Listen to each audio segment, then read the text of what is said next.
Говорим о питании детей аутизма, поговорим о диете. Хорошо, давайте поговорим о диете. Ага. Значит, во-первых, среди причин, которые мы упоминали, почему бывают вот такие расстройства, есть одна довольно специфическая, называется нарушение обмена веществ. Aha, bizim dediğimiz bu səbəblər ki var idi ki, bu səbəblər, bu simptomlar uşaqlarda özünü göstərir, təzahür edir. Bu səbəblərdən biri də bədəndə maddələr mübadiləsinin pozulmasıdır.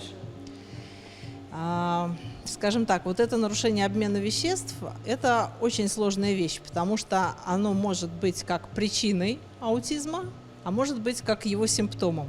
Aha, bu çox deyir ki, mürəkkəb bir məsələdir. Bu maddələr mübadiləsinin pozulması bir tərəfdən autizm simptomlarının səbəbkarı ola bilər, səbəbi ola bilər. Digər tərəfdən isə bu ümumiyyətlə onun özünün simptomu ola bilər. Yəni uşaq autizmdir, autizm olduqdan sonra maddələr mübadiləsinin pozulması bir səbəb, simptom kimi özünü biruzə verir.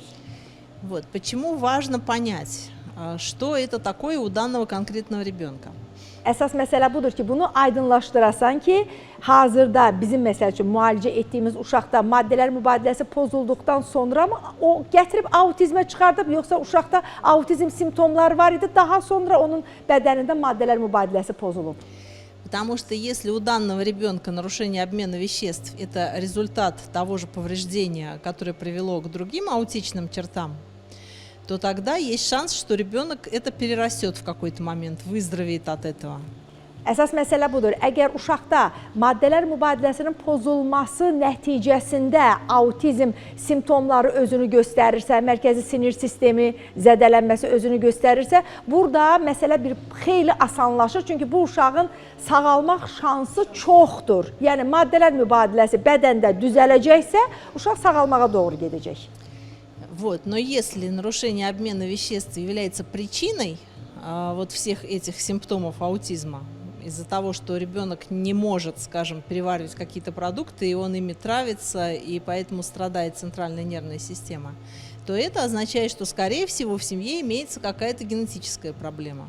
Aha, bir məsələ var. İkinci tərəfdən, əgər uşaqda autizm simptomları varsa və onun simptomlarından biri maddələr mübadiləsinin pozulmasıdırsa və uşaq deyək ki, müxtəlif qida məhsullarından istifadə edəndə artıq o qida məhsulları onun mərkəzi sinir sisteminə çox pis təsir göstərir və uşağın simptomları özünü daha da belə deyim də qızğın formada, aqressiv formada göstərirsə, demək ki, burada məsələ nədir? Demək ki, bu uşağın artıq genetik olaraq valideynlərindən bu xəstəliklərin fonunda nəsə keçib uşağa. Yəni burada artıq genetikadan söhbət gedir. Вот, поэтому переходим к следующему вопросу. Нужна ли тут диета? Собственно, необходимо. Вот в таких случаях диета необходима. Вопрос, можно ли ее подобрать. Потому что далеко не для каждого нарушения обмена веществ можно подобрать диету. Aha.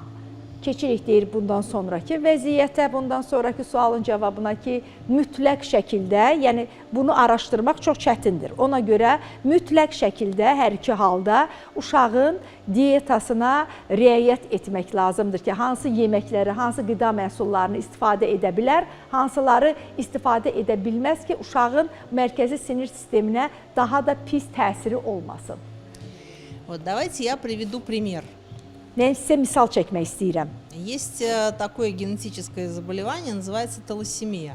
Aha, məsələn, talassemiya kimi genetik valideyndən övlada ötürülən bir genetik xəstəlik var. Talassemiya xəstəliyi, qan azlığı xəstəliyi də belə deyək. И вот именно это нарушение, оно очень часто приводит к тому, что у ребенка с таким заболеванием есть отставание в развитии. Ну, собственно, если посмотреть на его природу, то это понятно почему. Потому что ребенок постоянно находится в состоянии гипоксии.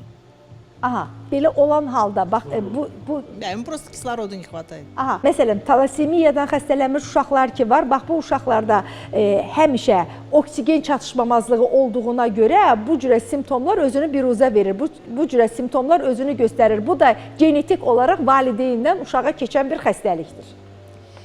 Вот, и таких детей к нам попадало, скажем так, попало вот за прошедшие годы довольно много. Aha, keçən il bu tip uşaqlar bizə çox müraciət etmişdilər. Да, и мы экспериментальным путем обнаружили, что вот если такому ребенку с талассемией убрать из питания полностью молочные продукты, Aha. то он начинает себя чувствовать гораздо лучше. Məsələn, biz öz təcrübəmizdən çıxış edərək belə bir təcrübə apardıq ki, talassemiyalı uşaq və bu simptomları özündə daşıyan uşaqda bütün deyək ki, onun qida rasionundan maloçnu, süd məhsullarını, ağartı məhsullarını tamamilə yığışdırdıqdan sonra uşaq özünü xeyli yaxşı, gümrah, yaxşı hiss edir. Вот, понятно, что такая диета не излечит талассемию. Aydın məsələdir ki, belə bir diyeta, yəni talassemiyanı müalicə etməyəcək, aydın məsələdir. Но она вполне может облегчить состояние ребенка. То есть Amma может onun улучшить vəziyyətini xeyli его жизнь. yaxşılaşdıracaq. И, собственно, это касается вот любой такой причины. С каждым вот нарушением обмена веществ необходимо разобраться, что именно там произошло, почему это.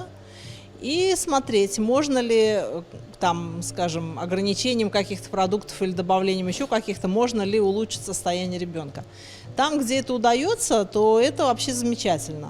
Но Maddələr это далеко не mübadiləsinin всегда. pozulması halları varsa, mütləq şəkildə araşdırmaq lazımdır. Hansı qida məhsulları uşağa xeyir edir və hansı qida məhsulları ona orqanizmində ziyan edir. Bax, bunu aydınlaşdırandan sonra bu qida məhsullarını ya uşağın qida rasionundan tamamilə çıxarırıq və yaxud da əlavələr edirik. Bax, bundan sonra uşaq xeyli özünü yaxşı hiss edir. Yəni, söhbət burada əziz tamaşaçılarımız. 1 il deyil məşğul olurlar, 2 il deyil məşğul olurlar, 20 il, уже 20 лет вы занимаетесь этим, правда? Ну вот конкретно детьми мы с 2010 года занимаемся. 2010-cu ildən bəri məşğul olurlar.